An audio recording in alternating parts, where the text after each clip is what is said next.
Nah, saya mau bicara pada hal yang paling penting. Lelaki di rumah tangga itu punya kewajiban infak. Dalil Quran surah keempat ayat 34, paling kiri sebelah atas. Ar-rijalu qawwamuna 'alan nisa bima faddalallahu ba'dahum 'ala ba'din wa bima anfaqu min amwalihim. Tolong fokus di sini. Infak pertama, kepala keluarga kepada anggota keluarganya. Saat Dzulhijjah ini, coba antum evaluasi. Bukan hanya meningkatkan kuantitas infak. Saya tidak bicara uang belanja tambah misalnya, atau anak-anak tambah bekal, bukan. Coba Anda evaluasi, memasuki bulan Dzulhijjah ini, selama Anda berikan nafkah untuk keluarga, berapa di antara nafkah itu yang sudah mendekatkan keluarga kepada Allah Subhanahu wa Ta'ala? Cek. Anak-anak disekolahkan di mana? Antum capek-capek cari kerja, dibiayai, tiba-tiba setelah dewasa dia tidak bisa sholat. Jenazah tidak bisa menyolatkan antum. Antum meninggal tidak bisa mengafani antum. Apa investasi antum? Gak ada gunanya di situ. Hanya dunia saja. Kalau cuma mengangkat status dunia, antum ketinggalan. Yang belum beriman pun mereka sudah mengangkat anaknya demi status dunia. Anda pengen anak juara matematika, anak orang lain sudah dapat Nobel. Makanya saya katakan, kalau berlomba untuk urusan dunia itu kecil. Nilainya nggak ada. Celupkan air ke dalam gelas, angkat sedikit, tetesan pertamanya dunia. Cuman segitu nilainya. Tidak berlomba untuk akhirat. Begitu Anda lombakan anak Anda untuk akhirat, maka dia akan jadi pemenang termasuk dalam urusan dunianya. Ya, dunia itu seperti bayangan. Kalau antum kejar-kejar, capek, nggak akan ketangkap. Ayo silahkan kejar bayangan, pulang di sini kejar tuh terus. Ya, capek antum. Caranya berbalik dari bayangan, maka bayangan akan mengikuti Anda. Cari akhirat, Anda tidak akan ketinggalan dunia. Ya. Silahkan cek orang-orang dulu, mereka penghafal Quran, ahli hadis, tapi ahli matematika juga, ahli fisika, ahli kimia, ahli macam-macam. Dan bukan aib. Kalau anak kita misalnya sekolah dalam umum, nggak ada masalah. Tapi hadirkan nilai Quran di dalamnya, hadirkan hadisnya. Cek lagi.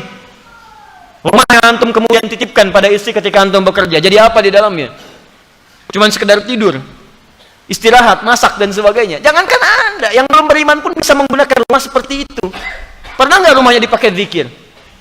Majlis ilmu, tempat untuk bermunajat kepada Allah, tempat untuk mendidik anak-anaknya dekat dengan Allah. Ada nggak ruangan untuk baca Quran untuk anak-anak? Ada nggak contoh untuk salat berjamaah? Ada nggak si kecil punya sajadah? Jangan-jangan anak nggak bisa salat bukan karena mereka sulit diminta salat, karena antum nggak pernah memfasilitasi dengan infak itu supaya mereka salat. Coba lihat pakaiannya, pernah nggak berikan pakaian khusus untuk salat?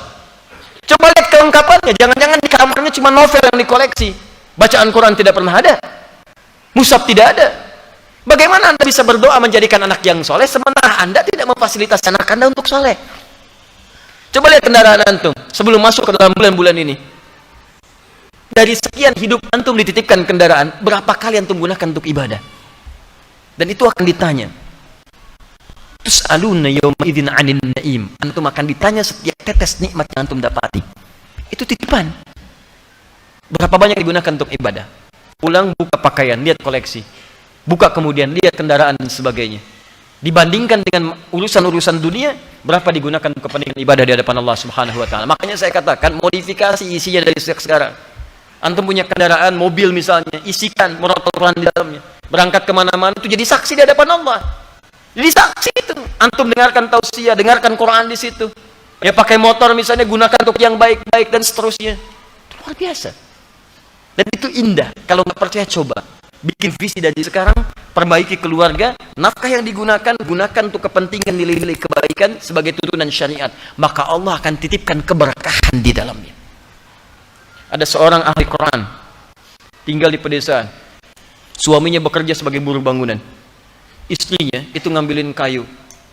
Masya Allah. Kadang-kadang tidak malu. Di kesawah dan sebagainya. Tapi tahukah antum, istrinya hafizah penghafal Quran. Anak-anaknya penghafal Quran. Suami pulang ke rumah cuma 500.000 dibawa, tapi tidak pernah ada keluhan di lisannya. Yang dia katakan, Masya Allah, Alhamdulillah, Abi bawa uang banyak sekali, banyak sekali.